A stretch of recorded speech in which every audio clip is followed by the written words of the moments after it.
Welcome in to Duval Daily, presented by GenJag.com. I'm Jordan DeLugo. Thank you so much for tuning in here on Friday, February 10th. As y'all can see, if you're tuning in on YouTube, very special guest here, Austen Lane, former Jacksonville Jaguar, current MMA fighter. Just one of the most interesting people in Jacksonville, if you ask me. The backstory here for Austen Lane. But I'm really fired up to have you on the show. Thank you so much for coming on, man.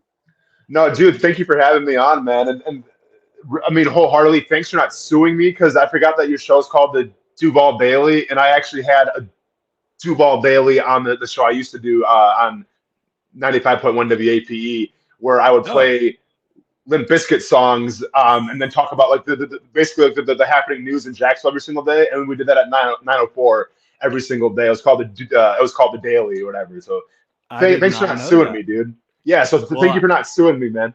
absolutely. I don't know who started their show first or their segment first. I'm not sure, but It's uh, probably you. I don't know.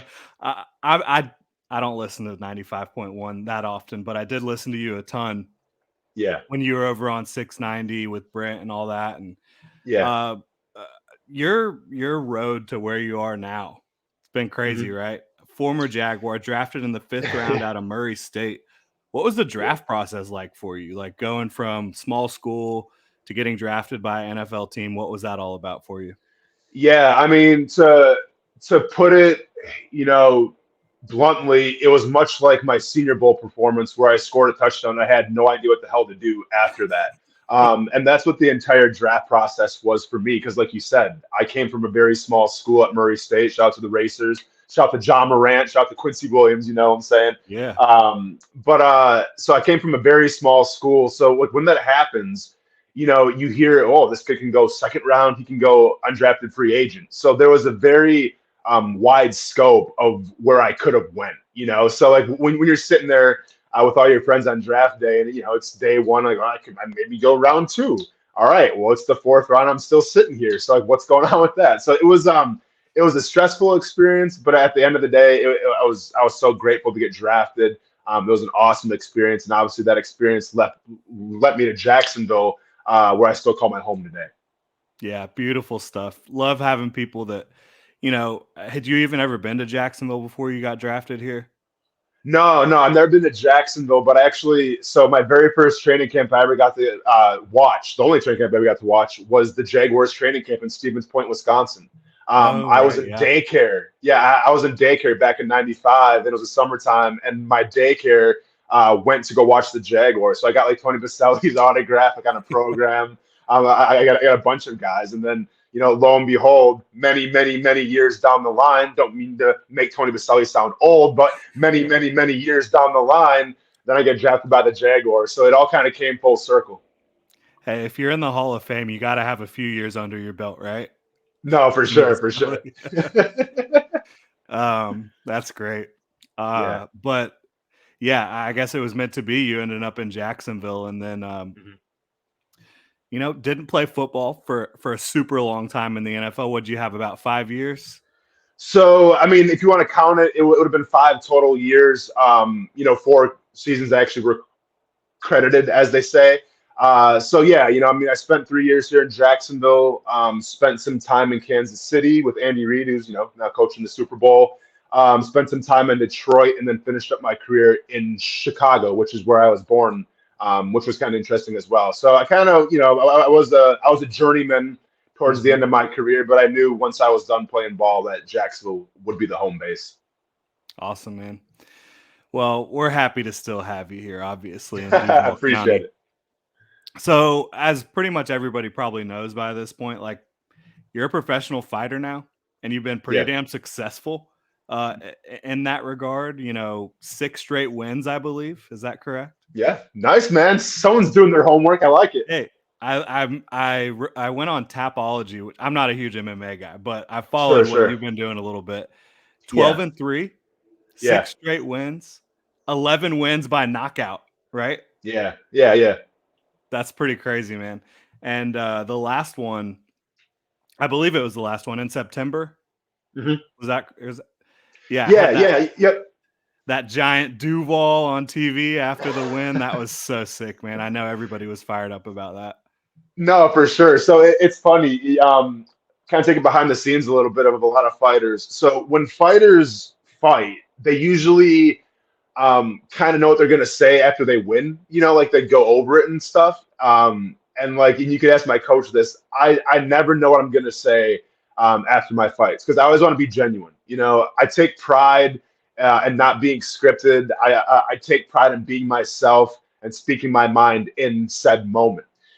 So once I got the win and everything, and usually like when you get the win in the cage, they interview you in the cage. Well, that's not the case, right? So then you have time to gather yourself a little bit. You go behind the scenes and then they interview you because that's the way that worked on Dana White's Tuesday Night Contender series.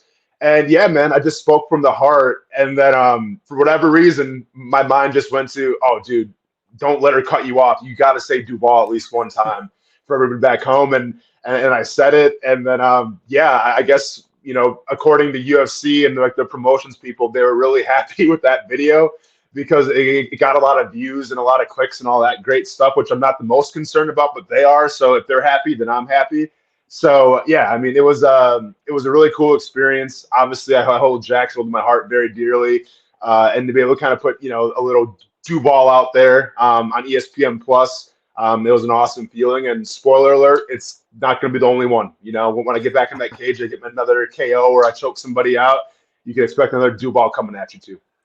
Hell yeah, that was kind of a win-win-win because you've got yourself getting the W, right, in the octagon. Then you've got UFC getting the dub for all the engagement, and then you've got Jaguars fans being happy as hell. Yeah, man. Yeah. Well, that and then obviously the Jaguars that they were doing well too at that time. So I mean, it was just it was a perfect combination of a lot of things coming together, and it all worked out. And the best part was it was spontaneous. It wasn't scripted. It came from the heart, and I'm obviously proud of that. Hell yeah. Well, what's coming down the pipes in your fighting career? Yeah, so I was actually supposed to fight this weekend in Perth, Australia, on the UFC card, and unfortunately, ended up tearing my bicep off the bone, if you will. Oh gosh. I was sparring, getting ready for the fight and everything, and I threw a hook, and I've thrown a hook a million times, and unfortunately, just the way that it caught the guy who was defending it, caught it in a super awkward position. I kind of heard a pop. I'm like, all right, so maybe something's a little strained. Obviously, when you're sparring, you have so much adrenaline going through you that you don't really think about it at the time. But as I'm going through the round, I'm like, all right, my arm's getting weaker and weaker to the point where I couldn't lift it. And then I look down and I'm watching my biceps slowly start to roll up to my shoulder. I'm like, all right, something's definitely up. We got to call the session. And then, I go home and my wife, who's in healthcare, she's a doctor. She's like, you need to go to the ER right now. I'm like, well, the Jaguars play the Chargers tonight, so I'm going to go tomorrow. And she's like, no, your ass is going right now. So she made me go. And unfortunately, I was there for like 5 hours getting tests done and everything. So I ended up missing that game. I missed the playoff game, the Jaguars Chargers, which, well, I don't know, might have been the best game of all time in Jaguars history. So I missed that, unfortunately, just sitting at home with a bum arm. But it was still cool to watch it on TV. Yeah, well, you got to watch everything leading up to that point. So that was a lot of fun. Yeah. Gosh, I can only imagine sitting there like the one thing that can't happen right now. Right? Yeah. Having to go to the hospital, so I can't watch the damn game. Yeah, dude. And and then obviously I'm stressed out because I probably have to call off my fight as well. So there's a lot of emotions, going through my head. And then watching Trevor Lawrence throw 4 interceptions, I'm like, oh, but of course he did, And then it's just like, man, should I turn the game off? Obviously, watch the game till the end, and I'm glad I did because it ended up being one of the greatest games I've ever seen. So that was awesome. So crazy. Yeah. So that was what, a month ago? That was a month. That was about a month ago. I had surgery like 2.5 weeks ago. Super ahead of schedule already. So I think the goal is going to be sometime late spring or early summer to get a fight. Don't really care where it is. It can be back in Australia if they want to put me there. If it's in Jacksonville, even better. But it doesn't matter to me, man. I'm just ready to fight. I'm aching to get back out there. So the sooner the better for me. Awesome. Love that attitude. That's the attitude you always have, though. No, you have to. Yeah, you have to, man. Especially with injuries. The great thing about, I said the great thing, injuries obviously suck, and I had my fair share playing in the league, and I've had a couple in MMA as well. But The best part about it is that you can control everything with that injury. And by meaning that, I mean you can have a positive attitude. You can really influence how well that recovery process goes, right? You put the work in PT and physical therapy. You can either have a good mindset about it and stay positive, and your body can heal better, or you can feel sorry for yourself and be negative. And me, I've always been raised to be a positive person, especially through adversity. So this is just another challenge in my life, and I'm obviously swinging for the fences here and everything. And like I said, the recovery has been fantastic. I'm way ahead of schedule already, and so it's a good sign going forward that I'll be fighting sooner rather than later. That's awesome. And kind of another opportunity for you to level up in your personal career. One of the reasons I wanted to have you on today is because you have had so many different opportunities and times throughout your career where you had to decide that you were going to level up, right? Going from Yeah. Murray State to the NFL, going from the NFL to radio and to MMA. And there's just been a lot of opportunity for you to grow personally throughout your professional career. And Mhm. being a former Jaguar, a former NFL player, I just wanted to get your opinion on kind of how these Jags, after a season in which they exceeded every expectation. Yeah. How can they exceed expectations even more? How can they level up now that expectations will be higher? Obviously, there's going to be some internal Mhm. leveling up that they need to do and external, bringing people in. So let's start with Correct. what's in that building right now. Um, what do you think that they need to do to level up Okay, inside the so building?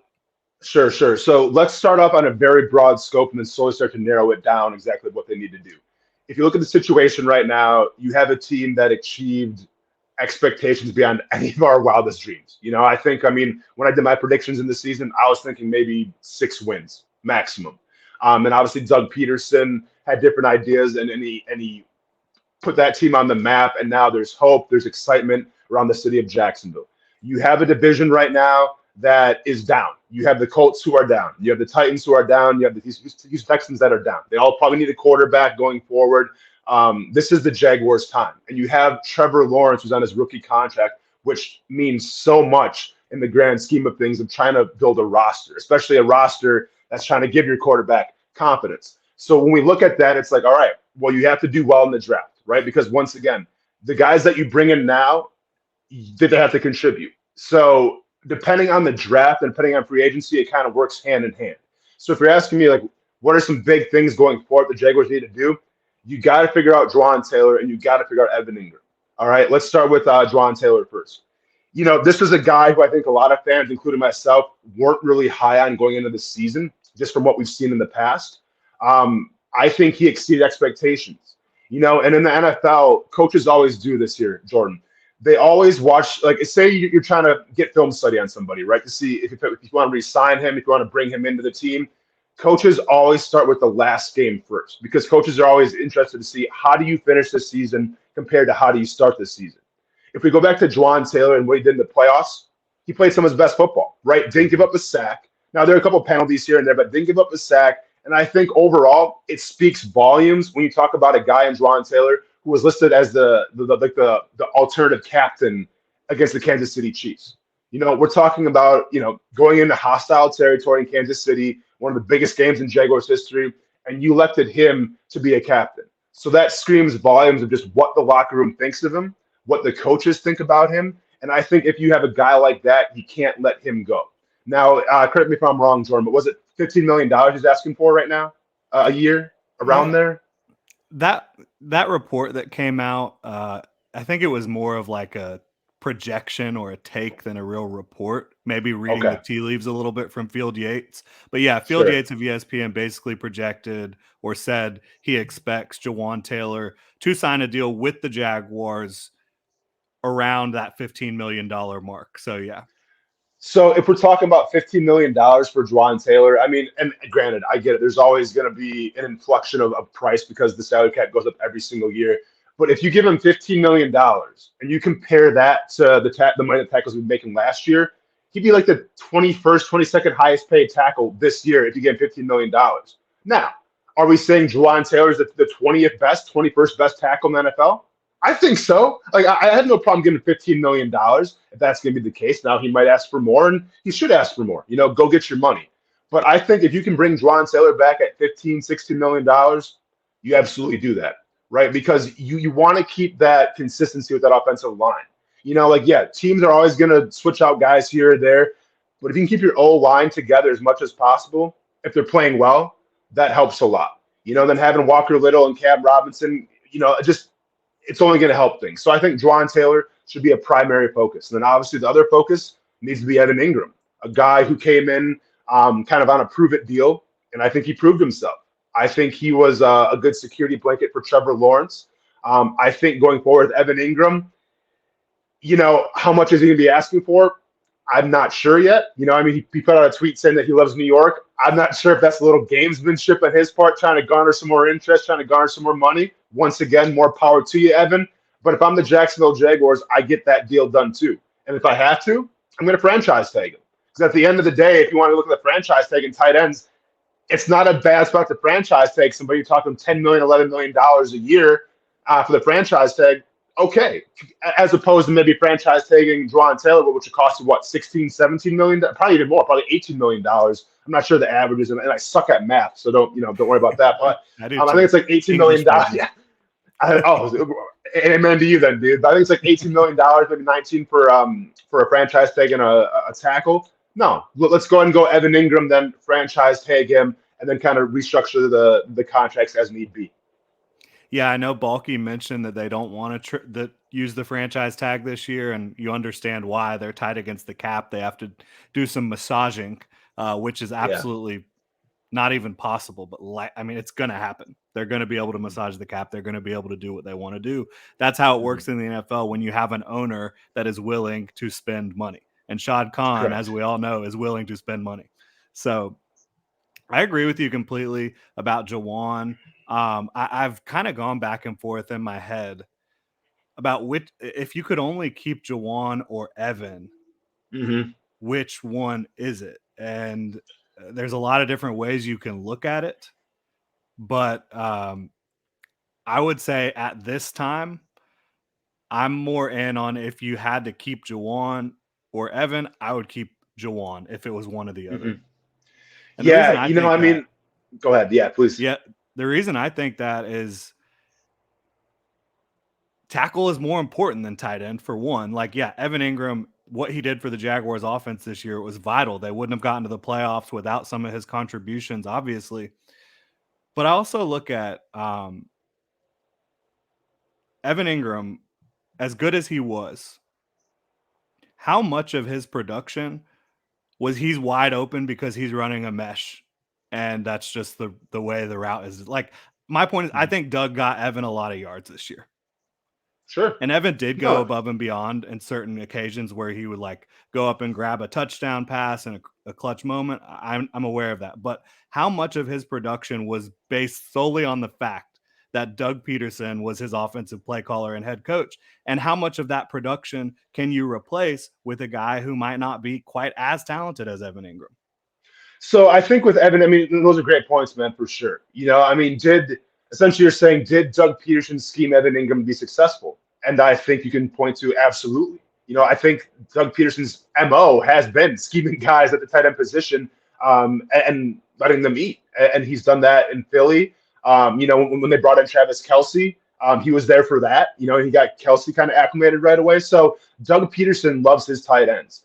I think it speaks volume, though. Set aside from Evan Ingram, did any other tight end really stick out to you? What was Dan Arnold a game wrecker? Was any other guys in that line a game wrecker? Give him an opportunity. But did they earn an opportunity? Right. Because I think Ev earned it. Evan definitely earned it. And keep in mind, Doug Peterson in the past, he's gone with 2 tight end sets, right? If he has the horses to throw to, he will throw to them. I didn't see a lot of other guys on that, that tight end group have success. And I think it's just because of maybe just a lack of skill at that position. So when we talk about, can you afford to lose Evan Ingram? Well, there's always free agency. I understand that. There's always the draft, where if you look at how the draft can shake out, say, say you re-sign Juwan Taylor, right? And then also now you're looking for maybe a draft to get a tight end. You probably can get a pretty legit guy at the end of the first round. There's a guy from Utah everyone's talking about. I forgot his name. But there's a couple of guys that that you can And probably then Michael get. But Mayer from Notre Dame, who knows where he's going to land? So correct. yeah. But history has always shown us that it takes time for the tight end position to acclimate to the NFL. And do you have time to sacrifice that if you let Evan Ingram go? I don't think so. I think you're in win now mode, and you need to have as many weapons as possible for Trevor Lawrence. I think Trevor Lawrence has done a great job of elevating players. Christian Kirk, prime example. Evan Ingram, prime example. But it's not all just Trevor Lawrence elevating players, because did Marvin Jones get elevated? I don't think so. Did Zay Jones? I mean, I think the deep ball and everything, but there were some drops there too from Zay. So I think it's a combination of obviously having the quarterback now in Trevor Lawrence. You have the play calling, but you still have the skill at the tight end position. I think Evan Ingram brings that. And I think if we're talking about franchise taking a guy for whatever it is, $10, $11 million at the tight end position, if that's going to be Trevor's security blanket, if that gives Trevor confidence going forward, you know what? Hey, Shad Khan, hey, Trent Baalke, write it up. Yeah. I agree with you 100%. There's no reason that they shouldn't be able to bring them both back, unless it's just like they get to a point where one of them is like, it's just way outside of what they're even looking at, right? And you see that Yeah, happen sometimes, and it just doesn't work out. And I want both guys to obviously get as much money as they possibly can. Like for yeah, both of these players, this is probably going to be their biggest payday of their career. correct. So you want them to make as much as they possibly can for their family, for their career. But you also want them back in Jacksonville playing with Trevor Lawrence and getting coached up by Doug Peterson. So we'll see how that plays out. What about on the defensive side of the ball when you look at like Arden Key and DeJuan Smoot? Obviously, Smoot has the Achilles. Hopefully, you Yeah. can bring him back, and maybe it's even discounted now. But what about Arden Key? He really flashed. No, I mean, Arden Key definitely flashed, and he's kind of like that locker room guy as well. You sense that the players really gravitate towards him. And this is the thing about the off season. This is the thing about teams, is that it's never going to look the same, right? And eventually some cuts are going to have to be made, some hard decisions. I mean, I think Arden Key is a great player, but like, how much is he going to be wanting? I mean, how much resources do you have to spend on him? I think Smoot was on pace to get a big time contract until he got hurt, which is super unfortunate, man. And that always sucks. And you wonder why players ask for long-term contracts. It's situations like that with Smoot, and it's too bad. With I him, mean, he yeah, might never get a big deal again now. no, Honestly, no, over an injury, man. If we're speaking truthful here, he definitely will come at a discount. So I think that's one guy to consider. You have to obviously slowly bring him along with that Achilles injury, especially I think from a pass rushing standpoint, where it's all about get off, it's all about explosiveness. So you can look at that. You can look at free agency. I mean, but to me, the biggest questions going forward is, can Josh Allen still produce, and can Trayvon Walker figure things out? And when I say figure things out, I mean, I always go back to a quote that Quincy Williams had his rookie year. He said he felt like his head was in a beehive. And if you go back and watch, some of Trayvon Walker, you sense that a little bit. There's some very, very good with Trayvon Walker. If you go back to the first game of the season when they played the Commanders, his get off on his, I think it was his first sack of his career, dude. I thought it was Von Miller for a second, because like his get off was just unworldly. I'm like, oh, this guy's gonna have 10 sacks this season. But then as you progress during the season and you start watching, just his stance and everything. If you go back and watch a lot of film, like against the Raiders, he did this a lot. I saw he would change his foot on his stance like every other play. Meaning, like one time, he's on the right side, one time his right foot was up, one time his left foot was up, and it wasn't a scheme thing. It wasn't a play call thing. I think this was a guy who might have been in his head a little bit too much. And keep in mind, this is a guy who played a majority of positions in college. Coming to the NFL is still learning one position, so his development has to be a high priority as well. And yeah, I've been reading articles. Yeah, do you put him in the inside, keep him on the outside, hand in the dirt? Just let him do one thing right now. All right, just let him do one thing, and then from there, slowly start to work him. Because the last thing and this has been the MO of the Jacksonville Jaguars here, Jordan, is you bring in guys based on talent and what they could be, and you always try to fit them to a scheme. No, man. Great coaches put a player, you get a player that you know what he's going to do, and he does it. I'm not writing, Trayvon Walker off by any means. I think he can still be a special talent. He has all the physical attributes. Now, mentally, he just got to get it together a little bit. But like a prime example is like Aiden Hutchinson. Hutchinson came from Michigan. He goes to Detroit. They love doing like the wide nine defense and everything. If you watch Aiden Hutchinson, he's in a 4-point stance or a 3-point stance pretty much every single play to drop back into coverage, and he's getting off the ball because that's what Aiden Hutchinson does. If you go back and watch what Trayvon Walker did in college, yeah, I mean, the explosiveness was there, but it was a lot of depending on the bull rush, and it was a lot of depending on his strength and athleticism. When you get to the NFL, you can't just rely on strength. You have to rely on your get off and your speed too. And that's the next step that Trayvon Walker has to make now going forward is the speed, it's the get off, and obviously just, the game slowing down from a little bit as well. Yeah, just bringing it, like you said, consistently with even how you're lined up to start the play.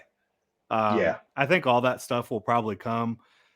I think it was probably an insane 6 months to 8 months for Trayvon Walker going from, there were some folks that knew about him to start the 2021 college football season, but I think maybe Dane Brugler was probably the only person that had him anywhere close to the first round, much less number one overall.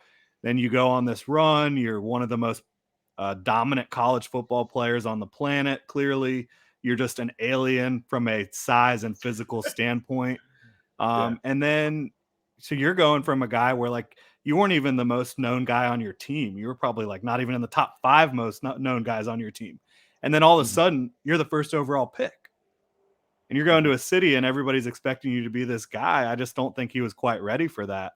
And I think his development is the second most important thing that can happen in Jacksonville outside of Trevor Lawrence's development. No, I mean, it absolutely has to be, right? And you said it, Jordan. It's the first overall pick, right? And when you're the first overall pick, that comes with responsibility. That comes with expectation. And yeah, you're talking about a guy who's essentially still learning a position at the number 1 overall pick. But like that's what they saw in him, in terms of, and obviously, like I've made jokes about this, but it's the truth, in terms of his arm reach, like everybody fell in love with his intangibles of this guy's got long arms. He's got this super long arms. That's great. And if you have long arms as a pass rusher, that's only going to help. But it can't just be about long arms, or it can't just be about, well, he's got all the physical attributes.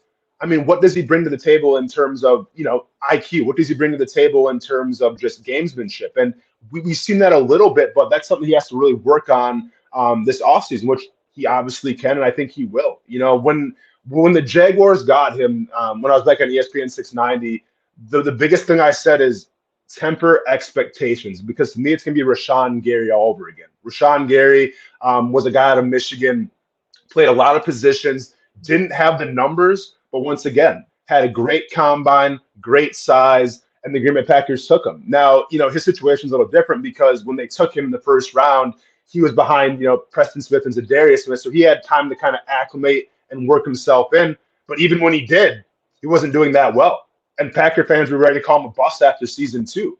And then eventually, when Preston Smith went and Zadarius Smith went, Rashawn Gary became that guy. But it took some time. So, I think this up-and-coming year for Trayvon Walker, obviously it's going to be big. I think we see improvement. But how much improvement can we see is going to be the biggest question. Yeah, it is going to be. And obviously, if they don't bring back Arden Key and DeJuan Smoot, do you try to go after maybe someone who can be a more dominant interior pass rusher to help Trayvon and Josh out more, to make that pocket a little bit more uncomfortable for those quarterbacks, make it easier to get your hands on them? I think that would be I think getting that interior pass rush would definitely be a way to level up.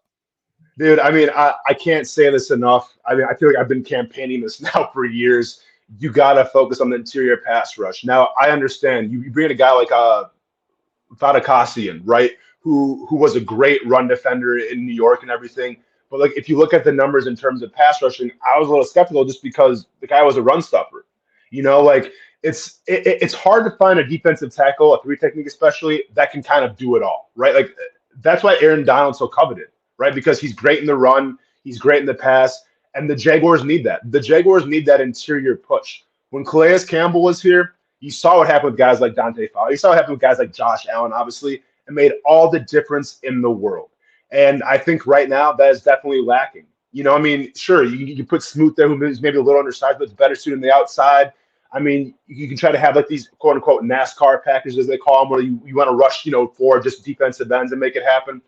But if we're talking about being on base downs, especially in the AFC South, who, guess what? Teams love to run the ball. You got to have a defensive tackle that can do it both. And unfortunately, the Jaguars right now are very, I think it's very sparse at that position of a guy who can do it both on a consistent basis. So yeah, I would scavenge free agency. I would definitely take a long, hard look in the draft.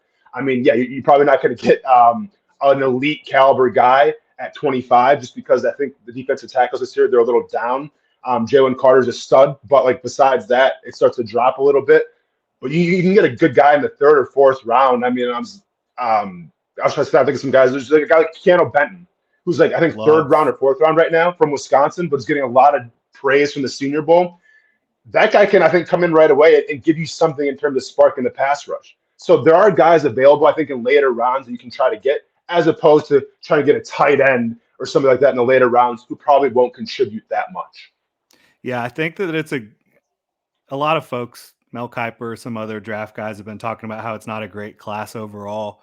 I think that might be true, but I do think there's positions still in this class that have depth. And I do think interior pass rush is actually one of them.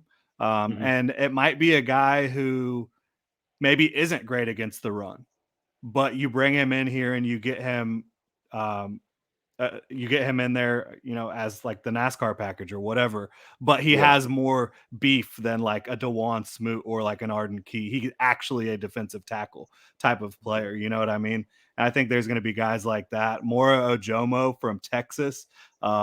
He's super twitched up. He's got great length. He's a guy that I don't know if he's going to be on day 2 pick. He might be a day 3 pick. So I definitely think there's going to be guys like that to look at. Maybe they spend on one in free agency, like Daron Payne or David Onyemata from New Orleans, Javon Hargrave. I think one of those 3 guys would really upgrade. We'll see how it plays out. But definitely I'm with you. Getting that interior humming a little bit more is going to be critical for the Jags. Well, no, that leads to the question as well. I mean, a guy that you paid a lot of money to is Roy Robertson Harris. I mean, he's still on the team, correct? He's not a free agent. Yeah. Last time I checked. Yeah. So I mean, what do you do with him? I mean, do you cut ties? Do you cut your losses? There, do you try to restructure his deal? I mean, once again, like he showed up in glimpses, but you have to ask, is the money worth the squeeze? And I'm not sure if Robertson Harris, if he was that much of a difference maker on this defensive line this year. Yeah, the reason for me that one's so tough is not because he's like not a good guy. Like you want him around here. He's a good guy. Oh, he's a great guy. Yeah. Good player for the most part, and he does have really big splash games, but he's being paid to be a starter. Do you want him to be a starter next year? Probably not. That's just what it comes down to. And if you did decide to restructure, kick his cap down the road a little bit, he's a guy that's 29 years old. Like you're not really going to expect him to get better at this point in his career. So I think it's a tough one. And you could save $8 million almost by moving on. So I just don't see how that one is going to make much sense for the Jaguars, keeping him around. Just again, if they were flushed with cap space, sure, keep him around. Yeah. But that's not currently the situation. I did have one last question about personnel moving into 2023 and how they can level up. Calvin Ridley, like that's a level up card right there, isn't it? It absolutely is. But once again, I think, kind of on my whole Trayvon Walker thing, I think we got to temper expectations a little bit until we see it for ourselves, just because this guy's been out of football for a year and a half, essentially. And it's one thing to be training. It's one thing maybe you're going to a field and you're throwing reps with somebody, and that's great and everything. But you're not getting that game experience. And I think Adrian Peterson ruined it for everybody when we saw him tear his ACL. Guy flies to Germany, gets whatever injected into his knee or whatever it was. I mean, it's the same stuff they gave Ivan Drago. I'm convinced of it, but whatever. Yeah. Guy comes back, 6 months later, and he's better than ever.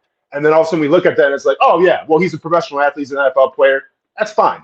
Now with Calvin Ridley, it's not coming back from an injury, so that's that's a positive, but it's still being out of the game for a minute. So we're not sure what this is going to look like quite yet. Obviously, this is a guy who, when he was humming, when he was in his, when he was producing, deep play threat, dependable, reliable, all those key things, great route runner, all the things that you want out of a wide receiver. And you know what? He came at a discount just because he has been out of the game for a while. But if he can even be a reliable, and I say this, a reliable number two, because you still have Christian Kirk, keep in mind, I think it's a can't miss opportunity. So yes, I'm super excited for Calvin Ridley. I'm excited for that reliable deep threat. I'm excited for a lot of things he's bringing to the table, but I'm not expecting him to come in day one and it's like, the reincarnation of Randy Moss or anything like that. I'm going to temper my expectations, but hey, I'm hoping for the best. Yeah, I'm excited to see what he's able to bring. And February 15th is when he's eligible to apply for reinstatement. That's next week. So we'll maybe potentially be getting some news on that here pretty soon. And hopefully being able to get Calvin Ridley into that building and get him going again. So yeah, that's going to be one of the biggest storylines to follow over the next few months, obviously, is Calvin Ridley and where he's at. So we talked about the personnel. I think that just the fact that you have Doug Peterson, second year, right? You're not changing regimes. You're not rebuilding this organization from below zero after Urban Meyer, right? You already have this established, right? And going into year two, I mean, that's when Doug Peterson took the Eagles to the Super Bowl. That's when Carson Wentz looked like an MVP. I'm not saying any of that's going to happen. You've still got a fire-breathing dragon and Patrick Mahomes on the other side right now, right? And you've got a lot of other talented players that you're going to have to deal with and coaches. But I think just the fact that Doug will be in year two is going to represent an opportunity for the Jags to level up. Yes. I wholeheartedly agree with you. And to me, this is the cool thing about Doug Peterson, and I played, I didn't play for him, I was on defense, but I was with him back in Kansas City back in 2013 for training camp and preseason. I got to talk to him a little bit, kind of pick his brain. And obviously, having played with Andy Reid, I mean, you see the similar characteristics of the personalities. I mean, he's definitely part of that Andy Reid coaching tree. And by doing that, I mean, he's never too high, he's never too low, right? He's always even keeled. And I always pinpoint back to that. And that was the one benefit of being at home for that Chargers-Jaguars game, was the fact I was at home, get to see the halftime interview when they interviewed him, and you're down by whatever, 27-7 or whatever the score was. And they asked him, like, what's the plan? He didn't panic. He was calm, cool, collected. And that wasn't for the cameras. That's who that guy is. That's who Andy Reid is. And I think when you have a coach like that, who is super even keeled. Keep in mind, this team's coming off of a miraculous season, right? So now all of a sudden, cockiness can take over a little bit. All of a sudden, entitlement can take over a little bit. You saw it back in 17-18, right? Jaguars go to the AFC Championship game in 17. What happens in 18? Yeah. Dumpster fire, right? That's not going to happen on Doug Peterson's watch, because he's not going to let this team get too ego inflated. It's going to be business as usual, and that's what you want out of a head coach. That's what you want out of a quarterback as well. And guess what? Doug Peterson was a former quarterback, so he gets how the game is operated. I think with him and Trevor Lawrence now, Trevor Lawrence has this newfound fire. We have to go back. We have to get to the Super Bowl. I love that motivation. I love the even-keeledness of Doug Peterson. It's a great combination. And I think when we're talking about leveling up, I mean, you have the quarterback, you have the head coach. Those are the two biggest things going forward. The rest, yeah, I mean, you get filling the cracks here and there. But if you got those two things, you get a chance to be special. Yeah, and I think, outside of Andy and Patrick Mahomes, like, who would you rather have going into 2023 than Doug Peterson and Trevor Lawrence? Yeah, I mean, it's a great short call. list. I mean, no, it's definitely a short list. I mean, like, obviously you have to give your props to Sirianni, what he's done with Jalen Hurts. I mean, that's been pretty impressive itself. But that game's more predicated off, being tough in the trenches, being able to run the ball as well as opposed to just, throwing the ball 50 having an times all-pro defense. Well, that and then kind of an all-pro offensive line too. It seems like. I mean, they're beasts at both sides of the trenches. But no, to answer your question, I mean, yeah, I mean, I don't think Dallas is feeling good right now. I don't think Buffalo's even really feeling good that now. I mean, Cincinnati, okay, give them their props, but I think it's a very, very short list of the quarterback to head coach combination that you want right now in the NFL, and the Jaguars are right up there. So crazy to think about. Just a couple years ago, everyone is so doom and gloom, and now you're sitting pretty moving into 2023. It's awesome. One last coaching question. Yeah. Mike Caldwell, going into year 2 as a defensive coordinator, you're a defensive guy. How did Mhm. you see that defense kind of grow throughout the year? And do you expect him to be able to come in with a little bit more understanding and consistency as a second year defensive coordinator? Well, first of all, yeah, let's go ahead and put Darius Williams where he belongs, and that helps things a little bit. I mean that's that's Exhibit A.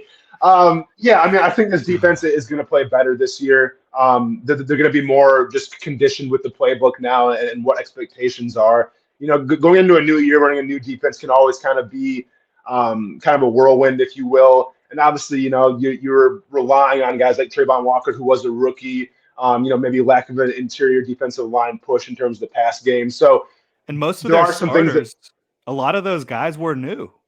It wasn't just Mike exactly, Caldwell who's new. Like Foye was new, Darius Williams was new. yeah. Um, um, uh, the Lloyd, linebackers next you to had, Foye were new. Like, yeah, you have Lloyd holy, Muma. Yeah, everything. Yeah, yes. Yeah, so I mean, there's a lot of guys that kind of grew up this season. You would hope. So like in the next season, do we hope that Chad Muma, or if it's going to be Lloyd, takes the next step? Well, absolutely, you got to now, right? Trayvon Walker takes the next step, absolutely. So yeah, I mean, I think in terms of the personnel, there's going to be a lot more experience, going to be a lot more maturity, and then you bring a guy here, to only make you better. I think that the defense is going to be, I think it's going to be exponentially better than what we saw in the beginning of the season last year. yeah. I mean, they were gangbusters towards the end there. With their Yeah. ability to get after the quarterback and create pressure and turnovers, and so hopefully you can build off some of that momentum Mhm. moving forward. So, a couple questions that are more topical for this week before we All right. get you out of here. I know I've held you Sure. longer than we talked about, Oh, but dude, no, you're fine, man. I love chatting with you. You're all good. appreciate your time. So, Coach of the Year voting happened earlier this week. Results Hmm. came out last night at the NFL Honors. Brian Daboll won pretty easily, kind of going away with it, and I get that, with what he did with the Giants. Yeah. But Doug finished 5th in voting. I could not believe he finished 5th behind Sirianni, McDermott, Hmm. Shanahan, and Daboll. Hmm. What do you think Yeah, about that? man. I mean, listen, should he have finished fifth? Absolutely not. Right. But a lot of time with these whole awards things, whether it's the Pro Bowl, whether it's, coach of the year, whether it's defensive player of the year, but whatever, it is what it is. Do I think Doug Peterson was a top 3 coach this year? Well, absolutely. I think you'd be crazy not to think that. Do I think Daboll deserves it? Sure. Yeah. Because I think if you look at that roster, especially that offense, I'll be honest. I mean, yeah, we surprised a lot of people this year. I didn't expect Daniel Jones to do anything. All right. I didn't expect, I think your Yeah, we highest paid expected guy. them to be looking for a quarterback right now, not talking about extending Daniel Jones. Exactly, exactly. Yeah. So at the end of the day, I mean, I think what Dable was, what he had to work with, yeah, I think Dable deserved it. I mean, Doug Peterson's kind of the same thing where what he had to work with and coming off of a disastrous season with Urban Meyer, and I get all that, but people don't necessarily like those storylines sometimes, I feel like, with voting. Like, they don't care about Urban Meyer. Like, they just care about, okay, well, Dable had Daniel Jones and a bunch of wide receivers that I'm not even sure are real players, Yeah. And and Doug had they Trevor. had success. And Doug had Trevor. Yeah. Yeah. Yeah. And, I mean, the Jags did make it around further in the playoffs. They did give the Chiefs everything they could handle. They did. So, I think at least Peterson should have finished second. Uh, it's I can not going to definitely agree matter with that. really. Coach of the Yeah. year kind of matters when you talk about legacy, but what matters a lot more is rings when you're No, talking about a head exactly. coach. Yeah. So if he goes and gets a ring in Jacksonville, his legacy's cemented. It doesn't matter. Oh yeah, dude. I mean, we're gonna have statues of you. Like, you're gonna have all the free meals in town that you want. Like, yeah, if Doug Peterson pulls off that Super Bowl win here in Jacksonville, man, like, I'm sorry, Fred Durst. I'm sorry, Lil Duval, but Doug Peterson's gonna be the biggest Jacksonville guy of all time. Oh yeah, him and Trevor will own this city, no doubt Yeah, for about it. sure. Mhm. All right, Super Bowl. It's coming up this Yeah. Sunday. We know you spent some time in KC. Who you taking, Yeah. Kansas City or Philly? Man, so I kind of go back and forth because it's what my heart tells me, it's what my head tells me. Okay. I want the Chiefs to win because I'm a huge Andy Reid fan, best coach I ever played for. I just love that organization so much. But if we break this game down real quick, and keep in mind, we're not sure what Jalen Hurts yet, like what the shoulder thing is. We're not sure if he's 100% or not. For the sake of this breakdown, real quick, let's just assume that Jalen Hurts is going to play at 100%. Okay. If we break this game down, offensive line, advantage Eagles. Defensive line, advantage Eagles. Linebackers, I'd probably give advantage Eagles. Corners, That one's safeties. closer, but yeah. It's closer, but I'm still going Eagles, right? I mean, tight end position, obviously it's advantage all day for Kansas City. And then when you talk about wide receivers, I mean, with all due respect to Valdez Scantling and Juju Smith-Schuster, you had a great TikTok from what I've heard, but I have to go with the Eagles. So funny. when you check all those boxes on every single position, set aside from obviously Patrick Mahomes and Travis Kelce, well, can they single-handedly win the game for you?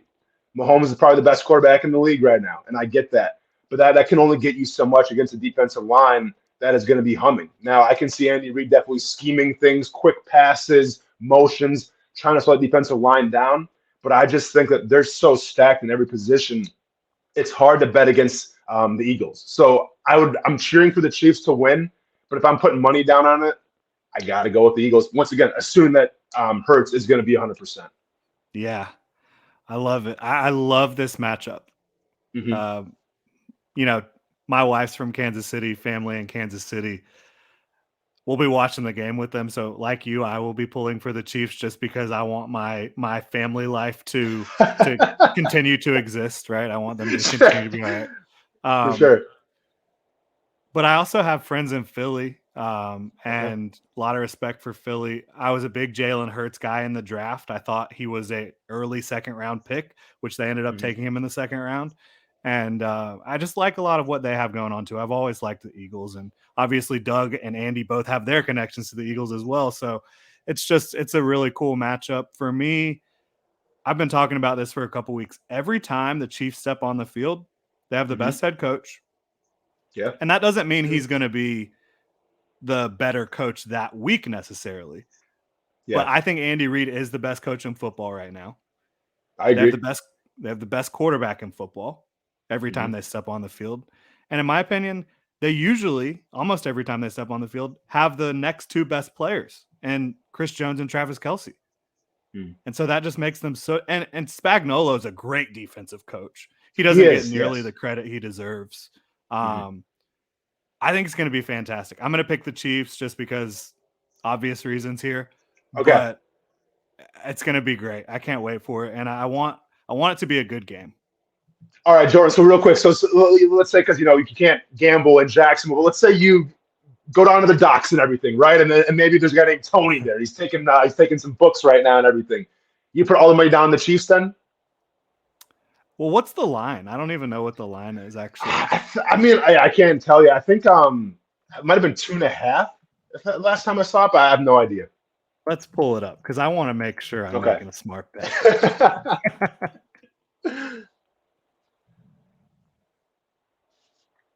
All right, what do we got?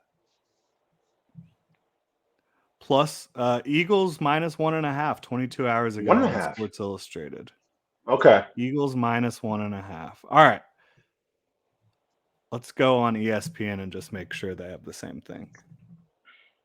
I know this is great podcasting right now. Oh no, it's fine. But I mean, it's interesting because correct me if I'm wrong, but the Eagles opened up as the underdogs, and then through the week, it seems like the money's been coming in on the Eagles, and that's kind of maybe swayed the lines a little bit. Now, to be fair, I think we talk about Philly, a very passionate fan base. People putting money down on the Eagles. They like their story. They like the fact that they're dominant in the trenches. So a lot of money could be going on that. But you also can't deny the fact when you give Andy Reid time to prepare, he is the best head coach, hands down. He's already the best coach in the NFL, hands down. But when you talk about a guy who's got a week to prepare for a game too, I mean, it even ups the ante even more. Yeah, it does. And he had 2 weeks to prepare for Doug last time, and I think that was super just an encouraging step for the Jaguars being able to hang in that game, despite obviously the Jags had been, through hell the last 2 weeks prior to that, just kind of crazy football games. But let's see. All right. ESPN also has the Eagles as 1.5-point favorites. So we're saying the Okay. Eagles are favored by 1.5. Can the All Chiefs right. get within 1.5 points? Yeah, I'll take the Chiefs. Jordan's I don't taking the think it's smart. Chiefs. Okay, they lost in the Super Bowl to the Bucks 2 years ago. They lost in the playoffs to the Mhm. Bengals last year. I just don't see it happening. I Yeah. think they're like that team where and those players and coach like Pat and Andy where like it's not happening again.